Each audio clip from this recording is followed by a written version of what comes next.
Venise en 2025, qu'est-ce qui a changé? Dans cette vidéo, nous allons vous donner tous les changements de 2025 à connaître avant de partir direction Venise. Car si vous prévoyez de visiter Venise cette année, attention car plusieurs points clés ont changé. Alors voici ce qu'il faut savoir en 2025 pour ne rien louper et surtout éviter les mauvaises surprises. C'est parti!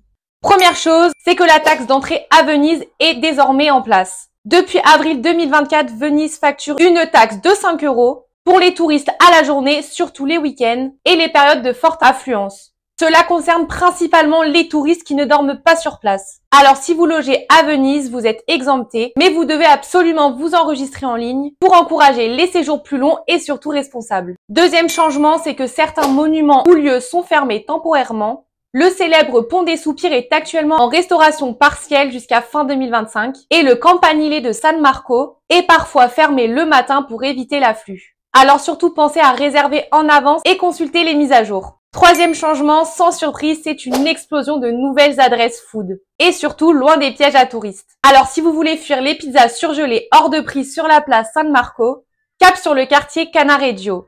En 2025, de nouveaux baccaris traditionnels ont ouvert, comme Vino Vero ou Mezzo Pieno, où vous pourrez goûter des cicchetti faits maison à 1,50 € seulement. Et si vous êtes fan de pâtisserie italienne, alors foncez tester les frittelles à la crème ou les cannolis siciliens dans les pasticceries locales. Quatrième changement, c'est que l'expérience musée devient plus immersive. Le Palais des Doges propose désormais des parcours immersifs avec audio guide en français et réalité augmentée pour revivre les grands procès de la République. C'est un vrai plus pour comprendre l'histoire vénitienne autrement. Et enfin, cinquième changement, un tourisme plus durable et des visites guidées confidentielles. Car oui, Venise mise sur un tourisme plus responsable, excursions en barque à rame, balades avec artisans verriers de Murano, découverte de l'île secrète de San Francesco del Deserto. Et cela tombe bien car sur Bonjour Venise, nous vous proposons des visites guidées en français, en petits groupes loin des foules. Alors n'hésitez pas à vous contacter si vous êtes intéressé. Et pour encore plus d'astuces et de bons plans, n'hésitez pas à vous rendre sur notre site Bonjour Venise,